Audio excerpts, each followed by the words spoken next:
any ideas that you might have for me. So the final lesson that we can learn is that there are actually hackers out there who can help. And I believe this is something I've tried to convey to you throughout this journey and the time we spent together.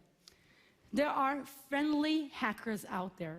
We may look funny, our hair might be a different color, we may wear black and listen to alternative music.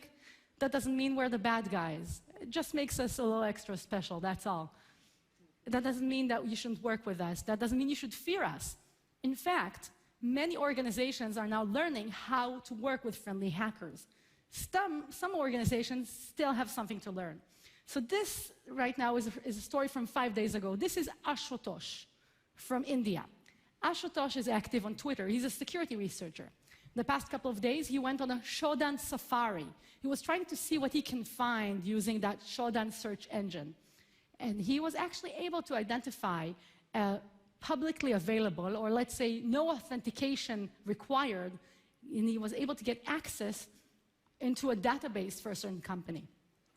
In this particular case, that company did not have a disclosure mechanism. They didn't have a website where they said, if you find a security problem on our site with our system, here's who to contact. So he had to find an alternative way to reach them. In that particular case, Ashutosh was able to actually get access to a MongoDB database with information about the people working for that company.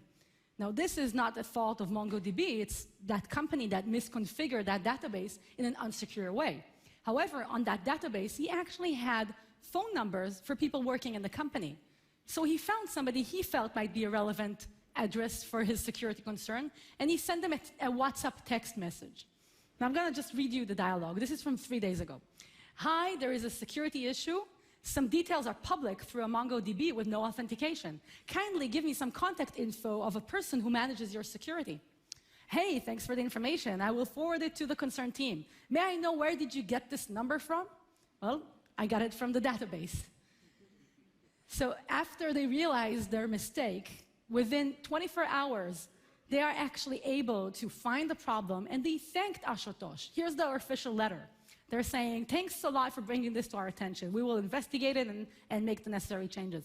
Given that this database is not actively used, it may have gone unnoticed for long without your help. As a thank you gesture, we would like to offer you, I believe, a gift or a prize. More importantly, that company learned the lesson that they need to have some form of way to communicate with the friendly hackers that might be finding problems out there. If you want to read more about Ashutosh's story, go to Cyber World Mirror and look up his particular story. It's called Protect Your MongoDB Story of the Same Database. More companies are now working with hackers than ever before.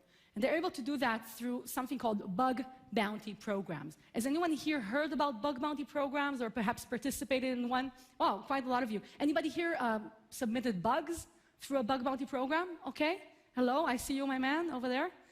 Well, I hope more of you decide to do so, because I'm sure that you encounter bugs on a daily basis. Some of them might be security bugs.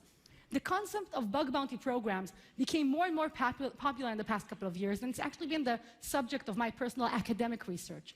These are just some of the companies, and it's really just a selection, a tip of the iceberg, of well-known brands that actually have a bug bounty program in place. That means that if you're a customer of one of these companies, you're actually enjoying some of that benefit of the hacker immune system, because these companies work with hackers who report vulnerabilities to them.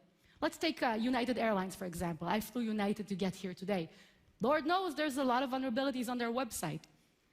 4 years ago, they started their program, and they were offering up to 1 million miles for somebody who can find severe security problems in their site. Very quickly, somebody was able to find it. He did not just find a severe security vulnerability, he also discovered that they had never awarded 1 million miles to a single individual. So they actually had to give it to him in 2 separate transactions. I think he deserves another bounty just for discovering that. They've never given so many miles in one transaction.